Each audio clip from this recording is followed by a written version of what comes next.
got you virtually piped in from the Bay Area. Yes. I'm happy to be here. I'm glad that you're happy to be here. And I got to tell you, you are probably the best dressed person I've ever seen that was on house arrest. Hey, you know what?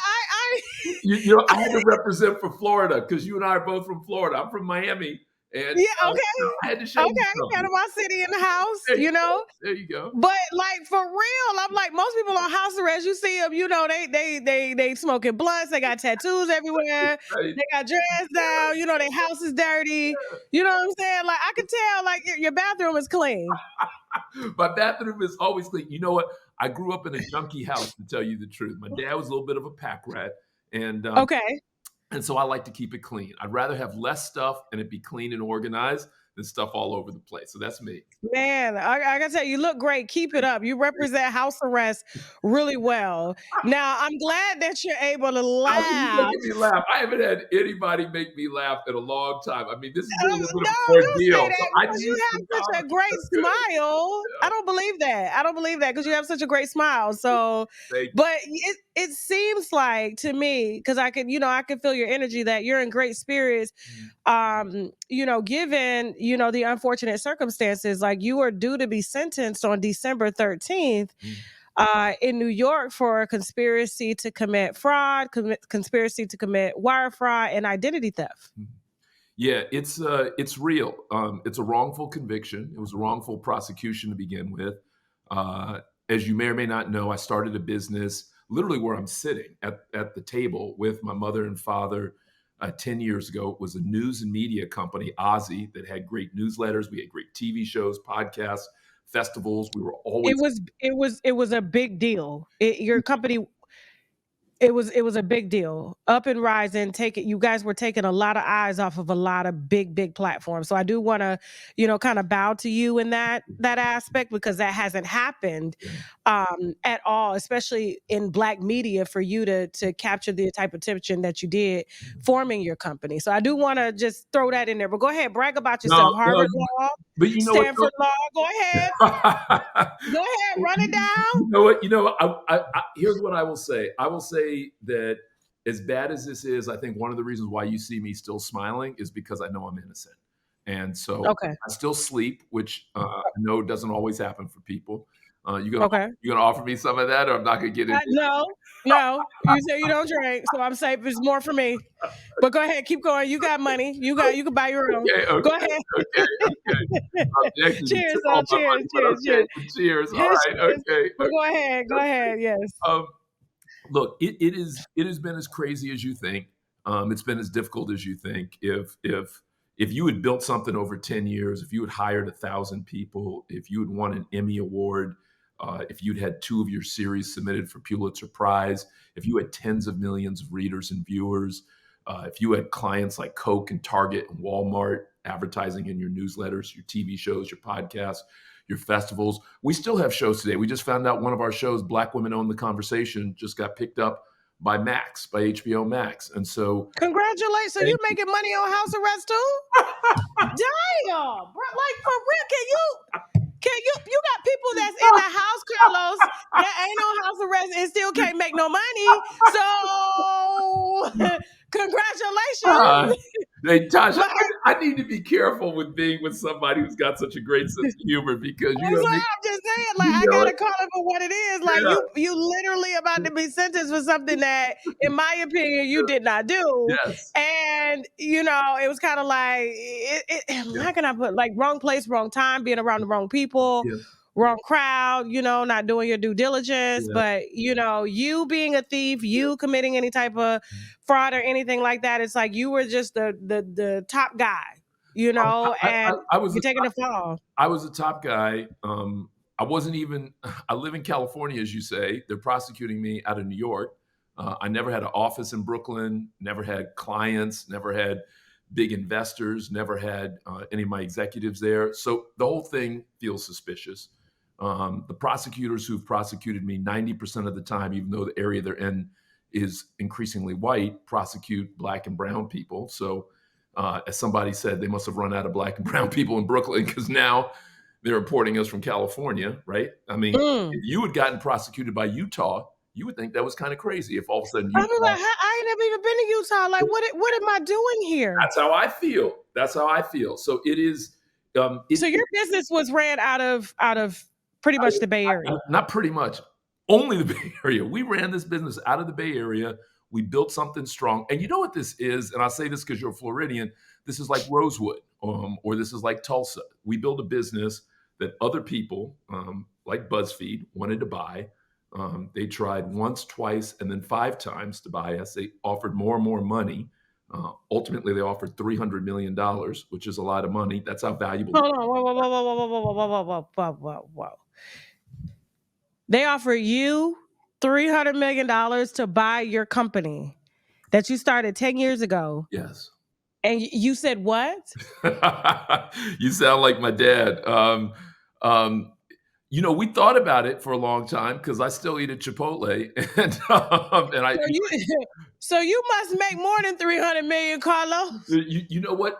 We were about, we were about to, Tasha. We were honestly about to become the first. You've never heard of a company in Silicon Valley that was Black owned that went public. You've heard about Tesla, Apple, Uber, Airbnb, all those. But I bet you if I asked you, name a Black company in Silicon Valley that's gone public, that's $1 billion company, you can't name one. You know more Black presidents than you know Black publicly traded companies. I was like, the first thing that came to my mind was Waymo, and they have a Black female CEO, but not the founder. It's not a Black owned. It's not a.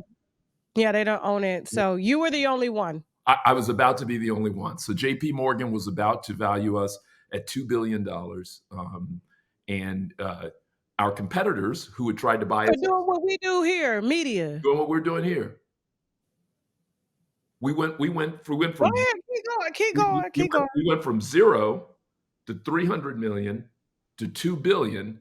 And when the people who wanted to buy us saw that they couldn't buy us because we were going from 300 million to 2 billion, they decided to destroy us. It basically is, an age-old story for Black businesses. And as you said, we were beating them at their own game. We were winning clients like GM and Ford and Coke and Target that they thought were their own, and they thought they should win. And we were putting TV shows on Hulu and Amazon and PBS. Our podcasts were on Spotify, on Apple, on iHeart. Our festivals, the president, Joe Biden, was inviting himself to our festivals. We didn't even invite him. We got a call from Secret Service saying the president wants to come. So it was very sobering that they could, beginning in September of 2021, start telling lies about us in their paper, smear us. They talked about one real thing and then tried to extend it. They said that my former COO pretended to be someone else on a phone call, which he did, but they said that it was a pitch for money. It wasn't a pitch for money. We had worked with that group, Goldman Sachs, for 6 months. They had made us an offer in December. We had signed it in January. They were doing reference calls. It was now February. They had talked to Hulu. They had talked to TikTok. They had talked to NBC. They talked to A&E. All said good things. And when it got to the last one, for whatever reason, he decided to pretend he was someone he wasn't. That thing went left. I tried to stop it. People don't like how I tried to stop it. They think I should have tackled him, but I didn't tackle him. As soon as it was over, I got on the phone. I called Goldman Sachs, who was involved. I called Google, who was involved. I called our board. We went through it. We had a board meeting. We kicked him off the board. We suspended him. And then about a couple of weeks later, Goldman said, I don't like that, and we're not going to do that deal, but we're going to sign a new deal with you. And then they signed a second deal. And then Google made an offer. And so the people who know the most said, there's no crime here. There's nothing that's so wrong that I'm going to stop doing business with someone we've been doing business with for years who's done good business by us. We want to make sure that he moves that other guy out of the company, which we were in the process of doing. But they didn't say we're going to stop doing business. But along comes Ben Smith later that fall, seeing how well OZY's doing, seeing that OZY was gearing up to go public eventually, and his company wanted to go public at a similar time, which would allow him to make money. $23.5 million is how much money he was about to make. And so he decided to lie in the New York Times and make it look like OZY was a fake company, like it was Media Theranos. Whereas you and I know, Tasha, he could have easily written, OZY's one of the most innovative young companies. They're not only doing digital, they're doing TV, they won an Emmy, they're doing podcasts, they're doing festivals, but not everything is perfect. A year ago, one of their guys went left. Here's what happened, but they got it cleaned up and they're moving on.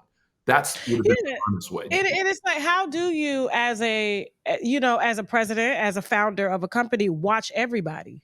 Especially You know? if you have people all over the world, right? I mean, we had Yeah. any given time, we had 300 or 400 people in probably 50 different countries because we had freelance reporters and we had freelance programmers who were building the website and our social, as well as our TV shows, podcasts, and festivals. So we did have a lot of people.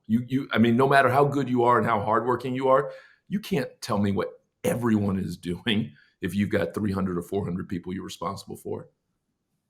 So let's get down to business real quick. I mean, $2 billion you were valued at Yeah. in 10 years. Like, I'm coming up on 10 years and my value ain't we broke around here. We broke. Listen, but here's the You're thing. leaving the screen. I love that. That, Okay. that's what Harvard Right. Law does. That's what Stanford does. You are very educated. Thank you. And you got into a lot of spaces that Blacks typically don't get into.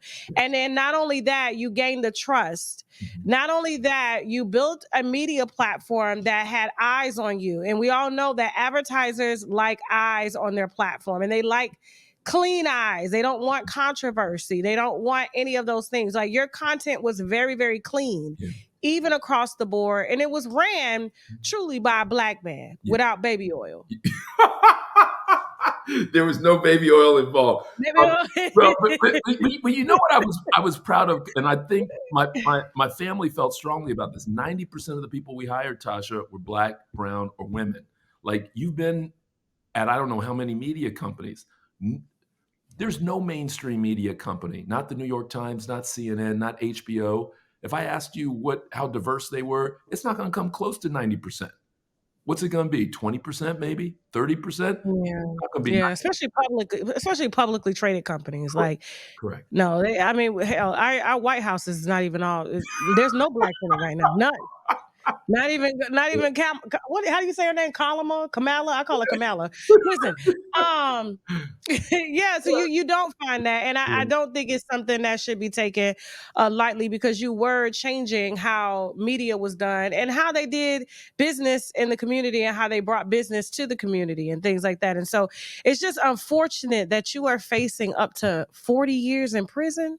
It's basically a life sentence, right? And just to be clear, when they say that they want to give me 37 years, Elizabeth Holmes, who ran Theranos, and they said committed $1 billion fraud, who's white, got 11 years.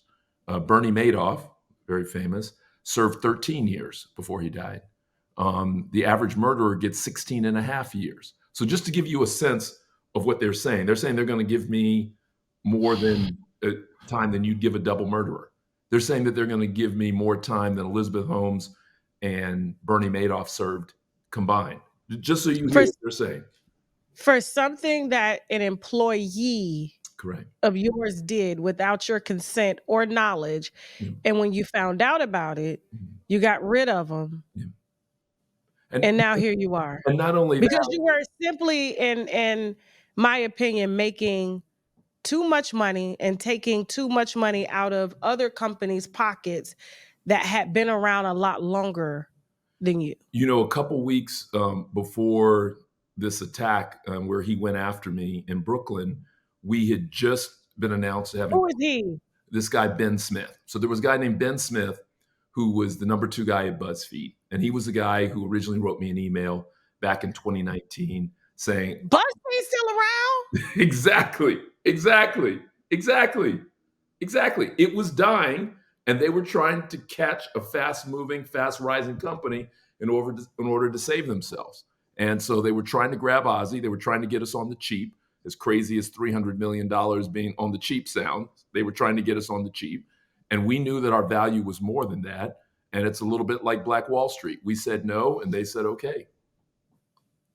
And here you are now. And here I am. I mean, just to be really clear, if I had sold to them and therefore saved BuzzFeed, and BuzzFeed was no longer dead, but now had TV shows and podcasts and festivals and all these kind of good things, you think they'd be saying that I was a crook? You think they'd be saying anything bad about me? Or do you think they'd be holding me up at every event saying that this shows how cutting edge and smart we are, that we've got people like him. That's incredibly scary. Mm-hmm. Mm-hmm. Like that, I don't think you like.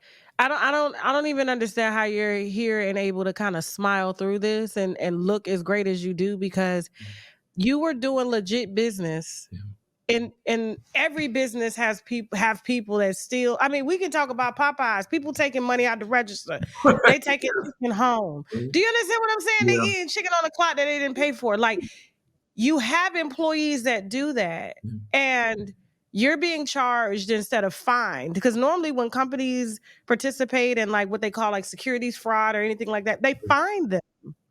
Even President Trump, right? Even those convictions in New York around fraud, he got fined, but no one talked about sending him to jail for 37 years, right? And so, and in my Very true. in my case, Tasha, they're not even saying fraud. Just to be really clear, they charged me with conspiracy to commit.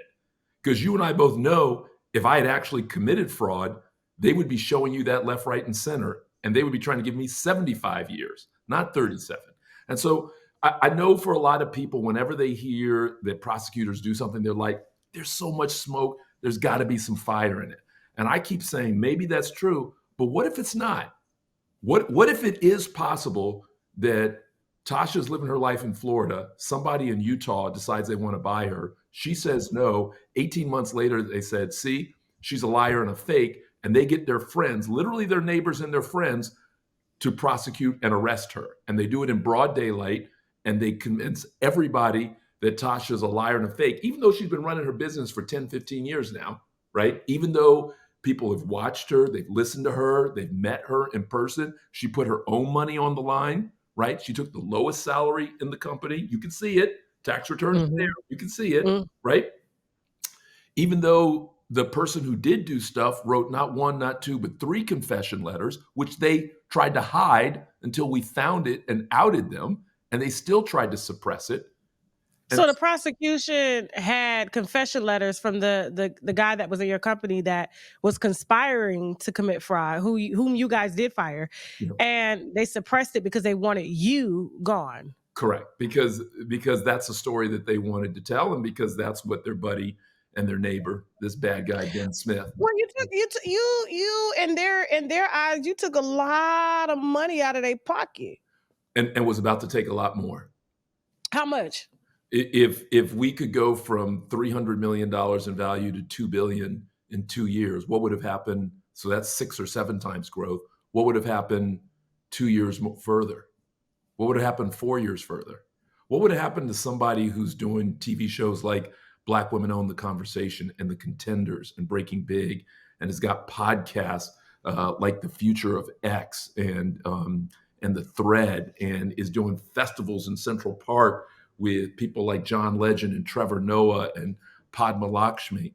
I mean, that's a real. It costs money to bring them out now. You got to be making some money to bring out Trevor You Noah. You have to be making some money. You have to be making some money, and we were, because we were doing. One of the things I prided myself on was always making sure that every customer not only got what they expected, but 25% more.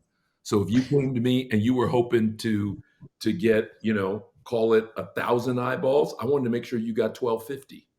If you came to me and you said, Carlos, I want 4 episodes, I wanted to give you 5, right? That what I always heard from my parents is we need to over deliver. We're never going to get treated the same. And so we need to make sure that even though we just got in the TV business a couple years ago, we win an Emmy.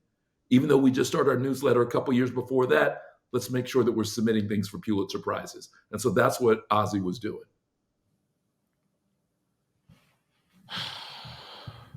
I mean, we hear about this all the time, and right now, and especially in this climate in 2024, we've seen so many Black entertainers, people that we've looked up to for many years, that were considered our idols, that were considered people that were of status in our community, which were the celebrities, which were the ball players, which were the musicians and things like that. And so, it is easy to kind of put you in that category, but you're outside of that category. Like, yes, you were a very public figure, but like, you weren't very flashy with it. You didn't run You know, like you said, you don't even drink or smoke. Right, right, right. You know, Yeah. and it's like, and you put only your education and your talent and your God-given passion Mm. into building this company, and now you are about to literally go to jail probably for the rest of your life over a mistake that one of your employees made, all because you were making too much money and you were taking a lot of big contracts Mhm. from white-owned companies. You remember what, I don't know if you're a fan of The Wire, but you remember what Brother Muzan said on The Wire.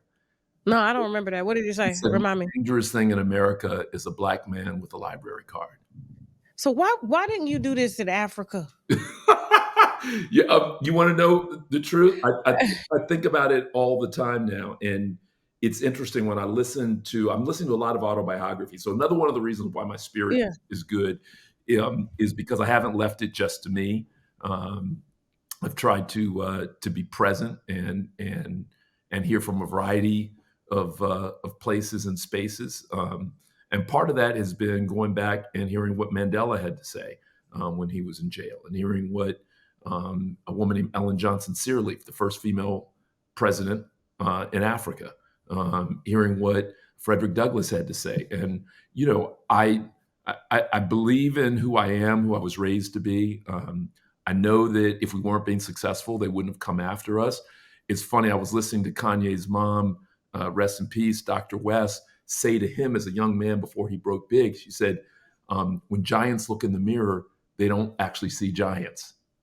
And so, you know, similarly, when I was building this company with my family and others, I wasn't feeling, as crazy as this may sound, I wasn't feeling like a success. I was feeling like someone who was trying to make sure I made payroll next week, right? And I was feeling like someone who was trying to make sure that our employees were growing, or making I can sure feel that. that if I promised something to Hulu or Amazon or whomever, that I was actually going to deliver that and more. And so I was in the United Airlines Million Mile Club because I was flying, you know, 4 or 5 days a week. I was rarely home. I still drive a 15-year-old car.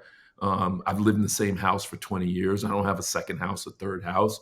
I've gone to the same dentist I had for 30 years. And so I'm saying that to say that while I didn't see myself as having been successful, to your point, we were starting to win enough big deals from people that they saw us as a target. And it is interesting. It does make me wonder what I would say to my younger self. Would I say, you know, don't compete on this soil, as you said, consider Africa and other places? Would I say, if you are going to compete, be even quieter about it? You know, there was a time when we were struggling so hard that I thought about replacing myself as CEO with one of my young white employees, because I knew that literally, almost like taking your name off a resume or taking your picture off of LinkedIn, Yeah. or, you know, de-blacking, you know, your house, you know, putting other people's pictures up.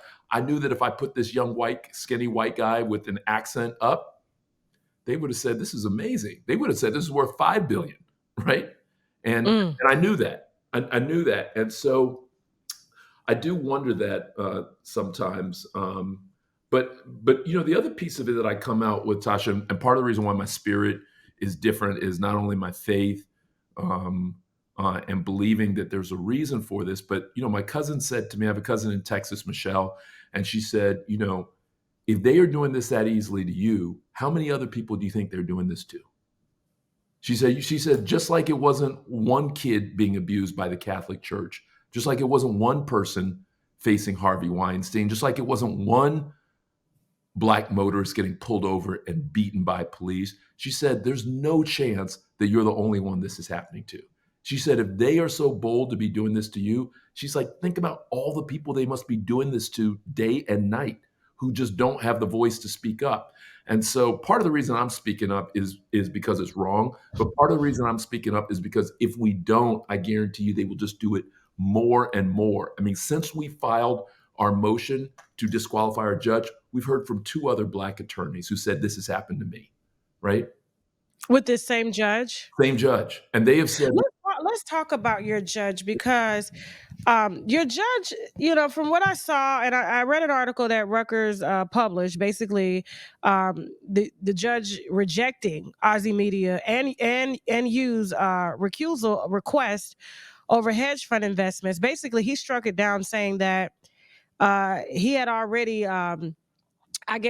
told you guys about, his conflicts of interest per se in these companies, because it's like, how does a judge fairly preside over a case and make sure that you have a very clean trial, a non-biased trial, if he has vested interest, which means money and stocks placed in the companies that you and OZY Media, your company, are being accused of fraudulently conspiring against? Like, how do you as a judge, like, how is that fair? If he gets, his name is Eric Committee, and Okay. he literally had tens of millions of dollars in these funds that own Google and Goldman and Live Nation. And not only that, his best friends, the ones he brought to present him at the Senate for his confirmation hearing, were in charge of the investigations.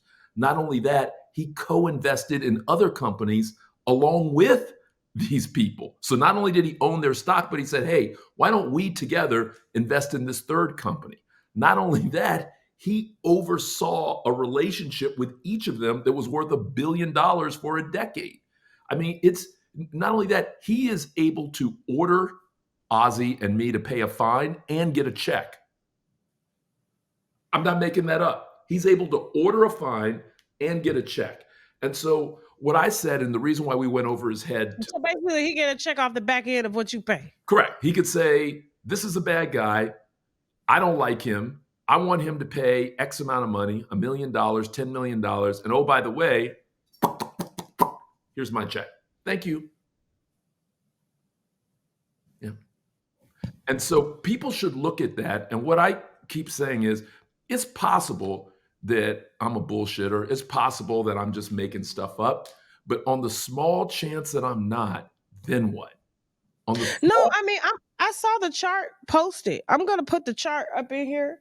Please. Jazzy, make sure you just, while we talking, you put the judge little head at the top, and you put the connect the dots of all these companies that he represents or has interest in or money in. And so that he, was basically representing. Tasha, think about it. If he is that Yeah. bold, if he's that bold with it, in my case, what do you think he's doing all the other times? You think I'm the only one he's doing this to? Or do you think he feels like there are no rules that apply to him and I'm going to do what I want to do? And even when you call me on it, I'm going to be so bold as to call, this is what he called the motion, which was brought against him, by the way, by one of his former colleagues, who himself is a former prosecutor in the very same office. He called it frivolous. So that's somebody saying Tasha's right to a fair trial. Tasha's right to know that whoever the judge is doesn't have like millions of dollars on the line and his best friends are over there and his partners are over there. That if Tasha tries to bring that up, she's being frivolous. She's being silly. That's basically what he said. And we'll see whether or not his bosses on the Second Circuit agree with that. And if they say, yep, that's right, then that's a lot. That's a lot for Black people to hear. Black people should hear that loud and clear. If his bosses on the Second Circuit say, yeah, he can do that, you should hear that. This reminds me of the Pennsylvania judges that were up north. I believe they were close to Pittsburgh, and there were some private prisons up there, and they were there were not many bodies in that prison, and so they somehow conspired with the judge to basically pay him per body that he sent to work in their prisons, because the prisons were farms. So, and they needed bodies, and they got funding from the state to operate those private prisons. You know how it works. Yeah. And so I remember it took years for them to bring these judges down, because these judges were getting kickbacks on how many Black boys that they kicked into these prisons and made do hard labor for petty crimes. One of the things I say, so they, after this railroad of a trial where they wouldn't allow us to have any witnesses, we asked to put on 30, including OZY investors who said I was innocent, OZY lawyers who said I was innocent, OZY executives who said I was innocent, former CFO of the Yankees. They wouldn't let us put any of those. They only let us put on 3 witnesses. They let the other side put on 25. When we asked to put 800 pieces of evidence into admissions, they let us put in about 10 or 15. And then they gave the jury the wrong jury instructions to make it easy to convict me. When they did that, even then, normally, if someone's a first-time offender, has followed all the rules, you allow that person to go home, get their affairs in order, pursue an appeal, right? That's normally what happens in the case. They immediately threw me into one of the most dangerous prisons in the country. And they very purposely threw me into general population on that. And even when I tried to get bail, they denied it again and again until we went from 2 people guaranteeing my bail to 17, including my elderly aunts. They made all my elderly aunts get on the phone and guarantee my bail as part of that, right? Like you were going to flee the country. Like I was going to flee the country instead of what they knew I was going to do, which is speak out and fight them, right? And so it is, when Cat Williams earlier this year saying, lies are going to be exposed, right? And said things that to some people sounded at the time, if not crazy, it sounded over the top. I hope people keep watching this story because, I think something really wrong has happened, but I think I'm just the tip of the iceberg. I don't think that they could do it that casually and they've only done it one time. I think when you open up the hood and you look at it, sadly, you're going to feel that not only is there Eric Garner and Trayvon, but you're going to feel like there's Ahmaud Arbery and there's Sandra Bland and there's Breonna Taylor. And no matter how many times they try to tell us it's one bad apple or it's one off, we know that's not the case, right? We know it's not the case. We know this is happening again and again. And you see it in these prisons. There's not 1 or 2 innocent people in that prison. They are making money off us hand over fist. They are finding mistakes and calling them crimes. Mistakes that if someone white did it, they would never call it a crime. They might get upset. They might give you a fine, but they wouldn't call those crimes. I mean, Trump got 35 felonies right now. He ain't even seen the inside of a jail. Unless you could. He ain't even seen, he on record saying, grab him by the pussy. Right. When you see him, don't ask. Right. So with sentencing around the corner, you've already asked the judge to step aside. He said no, to step down. Right. Where do you see this going? I don't know if I tell you the truth, I don't know. I don't believe in fairy tales, so I don't believe stuff that's fair always happens. I know that I'm innocent. I know the evidence is really clear. I know the judge has a crazy conflict. I know the jury instructions were wrong. One of the only black jurors, they put no black men on the jury, and they put 7 white men on the jury in Brooklyn. How does that happen? How could Brooklyn have a jury of my peers and there's not 1 black man on the jury, but there's 7 white men? How is that even possible? But I think, and I'm sure they probably all had vested interest in these companies as well too, because who's not? I mean, these are very publicly traded companies, and how do you get a jury that's impartial?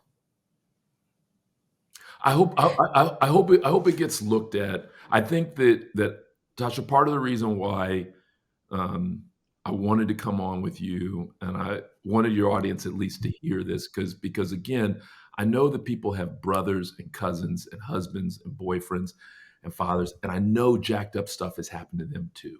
And I know that there's a part of them that knows it, but there's a part of them that everyone's telling them, nah, they did it, or they're getting what they deserved, or if they didn't do this, they did something else. But I know that there are a lot of people who've had a version or having a version of what I'm having.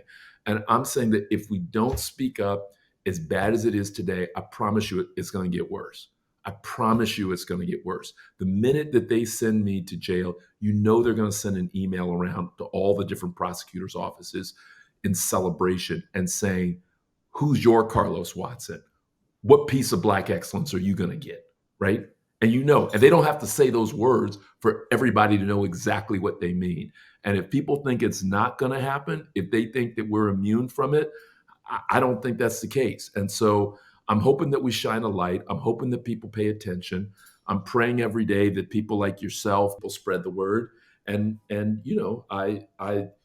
pastor said that the God's in the details, and that maybe just maybe part of this test is so that I can be a greater blessing, and that if nothing else, maybe at least I will shine a light on this. So the next time this is happening to someone else, other people around them will believe it in the moment, and they may fight differently for it.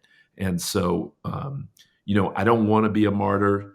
I don't want that. I don't have any illusions about where they're about to send me, um, and what that means. But I do know that if you don't fight, Tasha, if you don't fight, they're just going to keep on doing it. They're going to keep on doing it, and they're going to do it. I admire the fight in you, and me and you have been kind of back and forth about this for the last couple of months because I was a little uneasy about doing your story because I didn't feel like it was the right platform, at first. And then, once I thought about it and I prayed on it and I said, you know, this happens every day within our community. And you do not have a criminal record. You're not taking lives. You're not taking food off the table when it comes to people. You're not even taking from anyone. Like your company was built and it gave people jobs. It gave people hope. It gave a lot of Black creatives who were underserved and underpaid in Hollywood the chance to really, show their creative side and live out their dreams and things like that. And the biggest blessing of it all was to be managed and owned and operated by a Black man who understood your voice. Now, I hate to even compare, but when you see like someone like you and then there's a Tyler Perry and your team had complete creative control over what it was that they did. They made us look good. My apologies on that. I thought my ringer was off. It's okay. Like your content, I've watched it. I've spent a lot of time watching it. It was very clean. It was very elegant. It was very sophisticated. It showed us in a very, very, very good and prestigious light. It represented exactly who you were. Educated. You came from, educated parents, a Black mom and dad who helped you to build this. I just met your sisters before we started this, and so this is a Black owned thing. It's not like you forgot who you were and just kind of gave your riches over to the other side, because there are a lot of people who are in your position who are highly educated, and they sit and they eat with the best, but they never look back. Yeah. But your whole thing was, not only did you look back, you went back and you brought everybody with you. Yeah. You know, And now you're going, you're facing almost life in prison. I'm asking, who's beside you now? Yeah. One of the hard things, I'm blessed. I'm blessed, Tasha. I'm not just saying that to say that. I'm saying that because I know, when I was in the prison in Brooklyn, visit day was a hard day because most people don't have anyone visiting, right? Most of us don't have anyone to visit, and it breaks people's hearts. And if anyone's ever been in a foster home or in a foster center, and you see the look in people's eyes on those days, and they want someone to come and visit. When someone doesn't come visit, it's hard. It's hard. It's even harder for grown men because we're told not to show emotion. But I know I could see how people were in the lead up to visit day, and like an hour, and I could see how they were on the other side of that. And I'm talking about strong grown men. It was hard. So I know that most of us don't have someone, even though people fight over the phone, most of us don't have anyone to call, right? We don't have anyone to call. And so even though I know that there are people who I wish had stuck with me, and there are people who I wish were speaking up and telling the truth of their experience, whether as an investor, as a client, as people who worked with me and for me, um, I'm grateful to have my dad. My mom's passed, and a lot of my extended family has been good. I've had a number of friends who I'll always be grateful to, and I've also had people who didn't know me before, Tasha, but who showed up at hearings every day and spoke out when they saw something wrong going on and cared. And it did make me ask, who have I been over the years, and have I shown up for people when it was difficult and not easy, and when people were saying bad stuff about them? And I hope that I did, but I know that if I ever get a chance again, I would show up even an even different and an even stronger way, because I know what it's like when they lie about you and they make everybody run from you and they make everybody scared. And and so it's been hard, but I'm here. I'm here. I'm grateful. I'm blessed. My pastor, who's from New Orleans originally, or actually Louisiana, Mm. started calling. He felt moved to call me about a week ago, and he said, "Carlos, I want to reach out to some of those people who've walked away from you, whether they were celebrities or investors or others." And he started to call folks, Tasha, and a lot of people wouldn't call back, but slowly but surely, people have started to, and several of them have written letters of support, have offered to help, and so I'm gonna keep hope alive. I'm they're gonna have to put me under before I surrender. And I always say this, and I tell every black man this, and my viewers, they always say, what do they call me, Jasmine? Male identified is what they call me, right? And yeah, like whatever that means, yeah, but okay, yeah, yeah, okay, whatever, But I always say, an educated black man that understands his position and who he is as a black man and knows that he's a black man, um, but operates as a human, is a nuclear bomb to the United States yeah, and in general, yeah, and it just, when I look at you, and you're not the first, you're not going to be the last. It gives me that, like, you were educated at the same schools that they were. You're very attractive, very educated. You're charismatic. You're smart, and you you beat them at their own game. And now this is the only way that they feel that they can beat you, and I just wish, and we can't turn back time, but if you do get another chance, I know that you had reached back and you helped your people.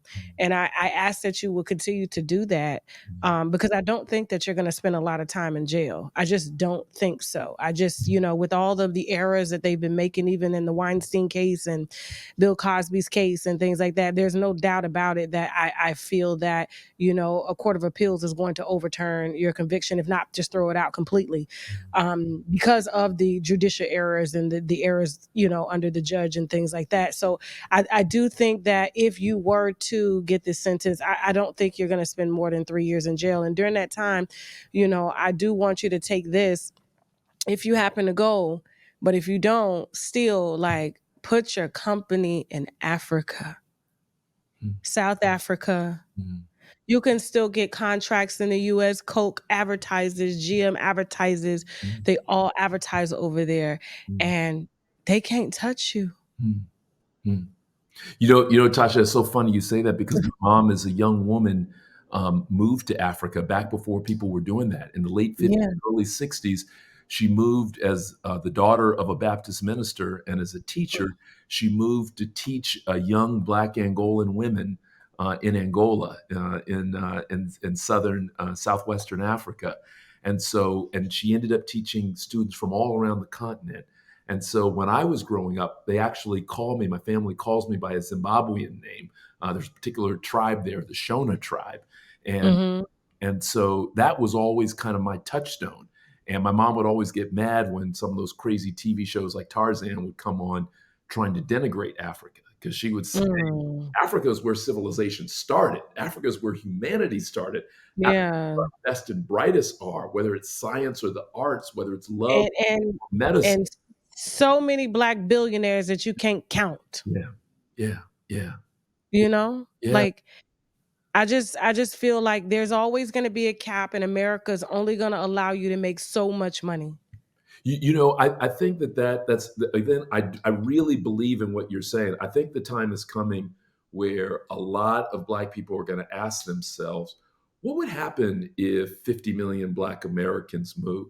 Like, think about what you'd lose. I mean, you'd lose the science that gave you the cell phone. You'd lose the science that gave you blood transfusion.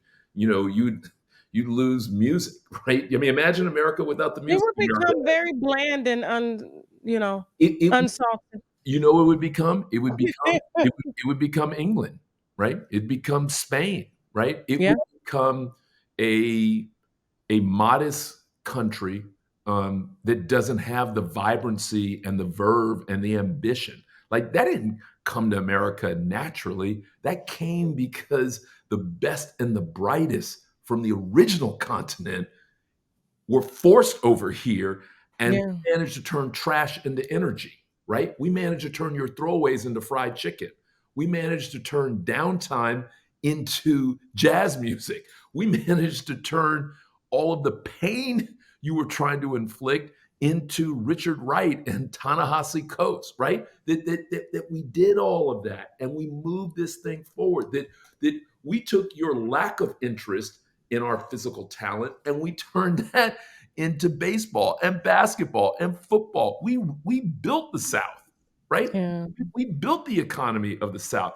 America wouldn't have this economy if we didn't do that backbreaking labor. And by the way, it wasn't just backbreaking labor. Who do you think was inventing new ways to grow the crops? We were. You think they Yeah. were? We figured that out. We figured out Yeah. how to redo agriculture for the world. So I am with you, and I do think that that'll be, obviously Black Americans thought about that in the 1850s and the 1860s, and in the lead up to the Civil War.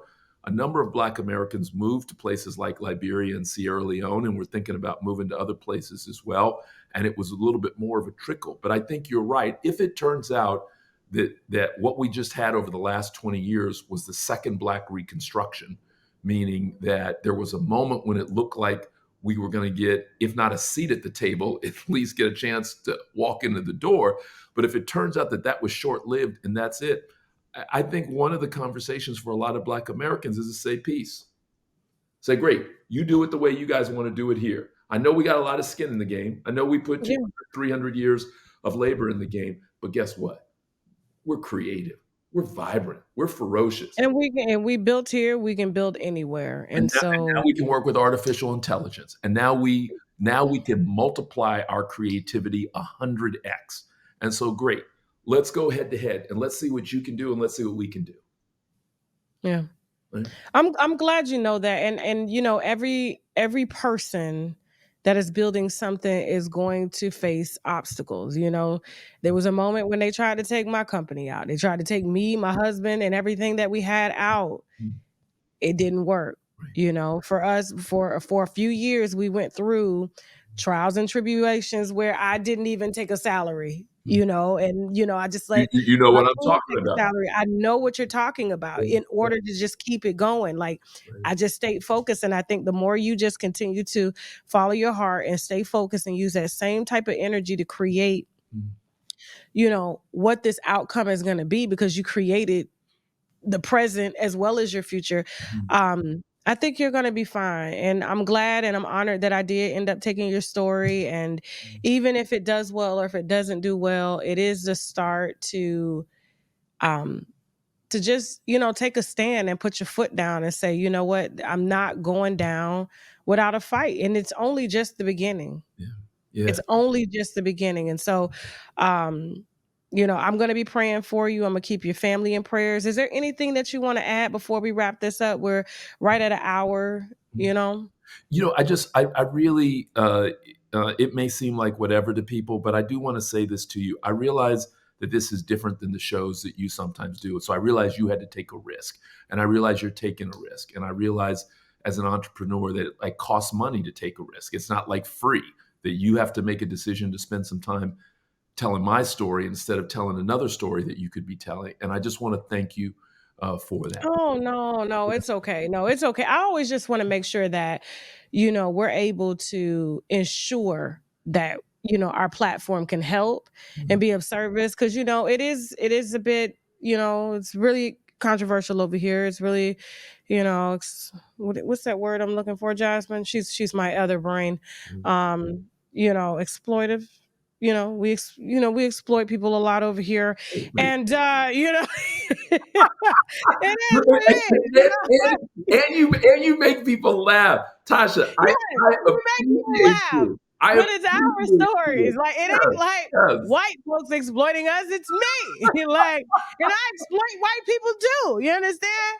Like for real, like everybody's across the table, and so I just wanted to make sure, Carlos, that we were handling, because I mean your life is at stake here. This is your life, and if I'm like, listen, if we can tell all that other shit, we can definitely bring you on here, and it's not gonna hurt us or hold us back. I just wanted to make sure that I was in line with what I was supposed to do for you and not cross that line of being, exploited, because it is your life at the end of the day. Like I said, you got this judge that's about to probably give you the max just because you are doing an interview. Yeah. Well, You know? and again, it's bigger than him, right? It's bigger than him. He's not the judge for everything. God is, and it's bigger than him. And he may or may not appreciate that, but I believe that. And so You could have came out here really, really going at his ass, look, it's eventually going to come to light. Like I said, there's Yeah. no way that I'm the only one. We already got 2 calls from Black lawyers, and more people are going to step up and tell the truth about their experience with him. It's not going to be me forcing it. Other people are going to say, I worked with Eric Committee as a judge. I worked with Eric Committee when he was in business. I worked with him when he was a prosecutor, and here's what happened to me.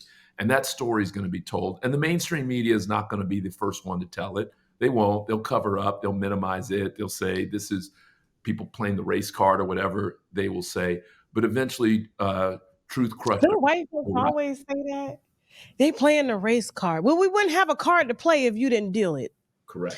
Like if you didn't deal the hand, we wouldn't have it to play. So Right. what are we supposed to say? Yeah. Oh, we're human beings now after you've trained us that we're colored people, that we're black people. Like, come on.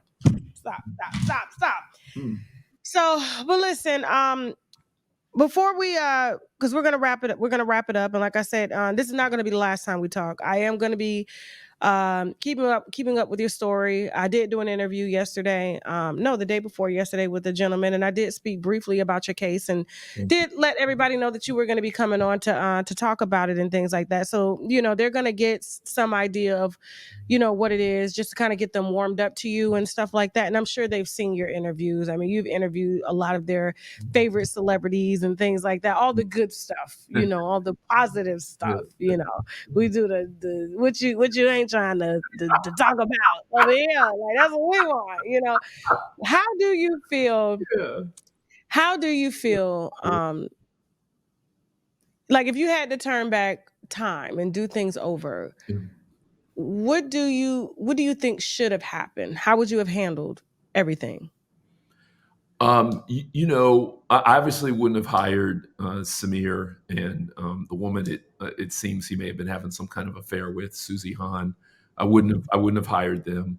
I would. Wait a minute. So you had 2 executives in your company that was fucking each other? They were sending texts to each other at 2:48 and 3:48 in the morning about I ate your cheer. That's a booty call. So whatever that means, that means. That's a booty call. You know what it means. Yeah, whatever that means, that means. And I didn't know it, by the way. I didn't know it. To your point again about you were so busy running your company and traveling, I didn't know it, and I trusted them, and I shouldn't have. So that's one thing I wouldn't have done. Okay. I would have exposed this guy, Ben Smith, sooner, and his conflicts. I would have screamed and shouted. And that's the reporter. That's the reporter from BuzzFeed. That worked for BuzzFeed that really kind of kickstarted this whole investigation on you. Tried to buy my company when I wouldn't sell it, moved to another company, and used them to destroy me by running lies, basically. And then got his friends in the local prosecutor's office to go after me, even though I don't have anything to do with Brooklyn and I live in California. Okay. And I think, again, one of the things that I don't think when you're struggling to make it, you don't see yourself as having made it. And so you're not like preparing for what happens when they realize I'm successful and they're going to attack me. And so you don't do kind of like that disaster preparedness kind of stuff. But if I was teaching young Black entrepreneurs, I'd say, I know you don't feel, I know you're worried about making the next payroll and blah, blah, blah. But trust me, you're on the path, and we need to do some disaster preparedness, because they are going to realize that you're successful before you do. And they are not going to be slow or silent about taking you out. They're going to be aggressive and rapid. and no one else is going to be able to help you, and you have to do the right things literally within 24 hours. If you don't, the die gets set really quickly. And so I would have prepared myself better for that. Okay. Yeah. Okay. Well, listen, we're definitely going to keep you in prayers. And if anybody does want to reach out to you and just, send you love, write you, where can they find you, follow you, contact you? Yeah, yeah. They could hit me on Twitter at Carlos Watson. They could hit me on Instagram at Ozzy Carlos. We've got a new documentary that just came out that's on YouTube called "Whose Son Is Next?" The troubling case of Carlos Watson. And some Okay. people have been writing to their senators, asking their senators to look into this, especially if their senators are on the Judiciary Committee. And I hope that people will do that. People like Chuck Grassley from Iowa, or Lindsey Graham from South Carolina, or Dick Durbin from Illinois, a lot of Black people in Chicago. I hope people Okay. will look at that. So, yeah. Okay. Mhm. All right. Mhm. Carlos, it was a pleasure. Thank It's you. definitely not going to be the last time we speak, but until then, Okay. my prayers are with you. My prayers are with your family. And let's hope this interview does what it does. I know it will. I know it will. Bless Okay. you. Thank you. I All appreciate right. you. Likewise. Okay. Okay. Now we got to go for Good now. now. Say bye.